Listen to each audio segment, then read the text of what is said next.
그래서 오늘 6월 8일 이적 시장에서는 어떤 소식들이 있었는지 한번 살펴봤는데, 일단 빅터 오시멘에 대해서 알힐랄이 7,500만 바이아웃 유로를 이제 제시를 할 거라고 해요. 연봉 4천만 유로 플러스 500만 유로 옵션을 제시했다고 합니다. 그 다음에 이제 미넨의 코망에 대한 소식도 있는데, 팀을 떠날 확률이 90% 이상이라고 합니다. 로만 오피셜에 따르면. 이제 미넨이 어떻게 보면은 전체적으로 팀을 정리하는 방향성으로 가고 있는 것 같고요. 뭐 김민재 소식부터 시작해서 뭐 코망, 사네 뭐 이런 선수들이 있죠. 유럽 대항전에서 2년 연속 실패를 하면서 팀을 좀 재정비하려는 움직임을 보여주고 있는 것 같습니다. 이제 그리고 케파는 아스널이랑 이적료가 500만 유로로 측정되면서 애초에 첼시랑 재계약을 할 때 이렇게 낮은 금액을 설정해놨다고 해요. 그래서 팀을 떠날 때 비교적으로 낮은 이적료로 다른 팀으로 떠날 수 있게 되었고요. 그 다음 후안 가르시아, 바르셀로나 2,500만 유로 오퍼를 할 예정이면서 다음 시즌에 테오 슈테겐 대신에, 그리고 이제 슈체스니 대신에 주전 골키퍼로 기용이 될 예정입니다. 또 로만 오피셜이고요. 그리고 기트스는 계속해서 온스테인 이야기가 나오고 있어요. 첼시가 3천만 파운드로 오퍼를 했고 7년 계약 예정이라고 해요. 윙어들을 바꾸고 싶은 첼시 입장에서는 기트스 영입은 좀 가성비 아닌가 싶고요. 그리고 가르나초는 계속해서 이적료 5,500만 유로로 평가받고 있으면서 첼시, AT 마드리드, 나폴리, 레버쿠젠한테 관심을 받고 있습니다. 그걸 레버쿠젠은 가르나초 외에도 안토니한테 관심을 갖고 있는 상황이고요. 근데 첼시는 기트스 영입에 거의 확정을 지으면서 아마 이제 가르나초 영입에서는 좀 빠지지 않을까 싶습니다. 지금 가르나초랑 레시포드는 메뉴가 원하는 만큼은 절대 이적료를 받지 못할 거거든요. 왜냐면 선수에 대한 평가도 낮게 평가가 돼 있겠지만 그거를 떠나서 이미 아모림과 관계가 틀어진 상태에서 팀을 떠나는 거기 때문에 이건 못해서 떠나는 것보다 더 낮은 금액을 받을 수밖에 없어요. 왜냐면 어차피 쪼달리는 건 메뉴기 때문에 영입하는 팀 입장에서도 알 거거든요. 그다음에 이제 요케레스에 대해서는 어제까지 소식만 해도 아직까지 정식적인 오퍼는 준비를 안 하고 있다는 그런 소식이 있었는데 이제 정식 오퍼를 할 예정이라고 해요. 근데 이적료는 6천만 파운드로 예상이 되고 있습니다. 이게 테나흐는 메뉴에 와서 어느 정도 스쿼드 상황에 맞춰서 자신의 전술을 수정했었잖아요. 그래서 자신이 썼던 선수들을 데려와도 자신이 원래 자주 기용했던 전술에 썼던 선수들을 기용한 게 아니어서 이전 팀에서 기용했던 선수들을 영입했다고 해도 그렇게 큰 효과를 발휘하지 못했다고 생각해요. 근데 이제 지금은 아모림이 스포르팅에서 썼던 그런 공격적인 3백 전술을 메뉴에서도 비슷하게 구현을 하고 있다고 생각을 하거든요. 그래서 요케레스가 오면 정말 잘할 것 같긴 한데, 그렇게 되면은 확실하게 지금 정리해야 될 선수를 정리해야 되는데, 에키티케도 8,400만 파운드는 너무 비싸.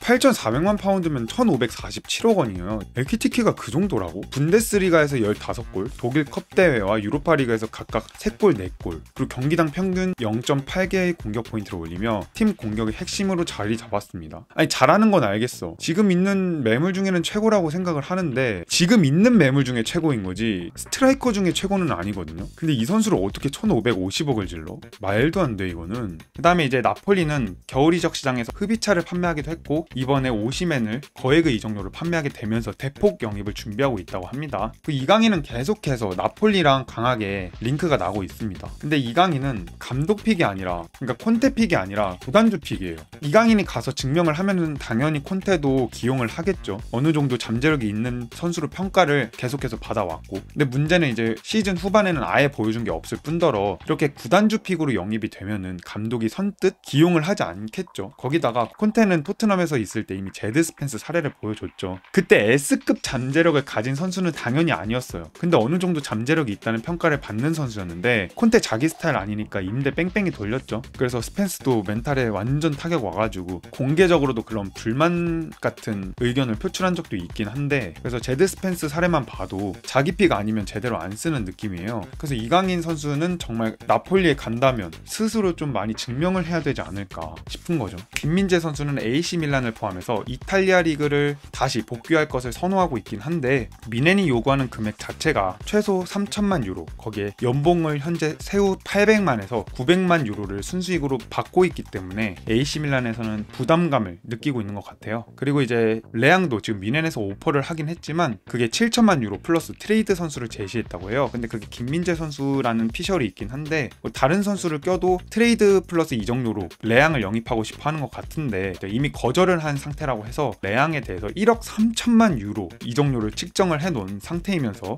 이거는 너무 부담되는 가격이기 때문에 이 이적료로 영입하는 팀이 얼마나 될지는 아직 모르겠습니다. 그리고 바르셀로나의 크리스텐센, 사우디 클럽들에게 많은 관심을 받고 갖고 있는 상황이고요. 지금까지는 가장 유력한 것 같아요. 왜냐면 공신력이 되게 높은 언론사들이 프랭크 감독을 계속해서 링크를 띄우고 있거든요. 브랜드포드는 프리미어리그에서 임금 대비 성과면에서 매 시즌 1위를 기록했다. 프랭크가 이룬 성과가 얼마나 뛰어난지를 보여줍니다. 딱 레비가 원할 것 같은 감독이네. 유럽 대항전 경험이 있는 감독이 아니라던데 약간 도박수죠. 그리고 여기서도 말했던 건 이 감독이 빅클럽에서는 큰 경험이 없기 때문에, 그리고 프리미어리그에서 임금 대비 성과면에서 매 시즌에 1위를 기록한 거지 엄청나게 야망을 갖고 영입하는 감독은 아니에요. 어떤 모습을 보여줄지는 당연히 모르죠. 근데 제 생각에는 지금 나와 있는 매물 감독 중에는 제일 좋은 감독이 아닌가. 그리고 그릴리시도 이미 떠나는 게 거의 확정이 되었죠. 지난 시즌에 715분만 소화한 것을 넘어서서 이번에 클럽 월드컵에서 아예 그 스쿼드에 포함이 되어 있지 않기 때문에 무조건 떠날 것 같은데, 이 선수가 가지고 있는 주급이랑 어쨌든 맨시티도 어느 정도 이적료를 받고 팔고 싶을 거거든요. 얘의 주급을 감당할 수 있는 팀이 있을까? 그럼 이제 맨시티가 분할로 가져가는 수밖에 없는데, 잭 그릴리시는 프리미어리그 내에서는 토트넘, 뉴캐슬, 에버튼, 아스톤빌라 등이랑 연결되어 있는 상태고요. 그릴리시가 챔피언스리그 출전 가능 팀을 선호하고 있는 상황이며, 그래서 뉴캐슬과 토트넘이랑 유력하게 연결되어 있다고 해요. 근데 문제는 아스톤빌라는 주급 구조 문제, 그리고 지금 PSR을 위반할 확률이 높다는 그런 소식들이 전해지고 있으면서 선수 영입은커녕 지금 매각을 해야 되는 상황이에요. 그리고 해외 구단 중에서는 바르셀로나, AC 밀란, 나폴리 등이 언급되긴 했지만 바르셀로나는 이미 관심을 철회한 상태고, 밀란과 나폴리는 자금 여력 문제로 제약이 되어 있는 상태입니다. 도르트문트랑 인터밀란이 현실적으로 유럽 내 대안이 될 수 있습니다. 그리고 이제 사우디 가능성도 배제할 수 없겠죠.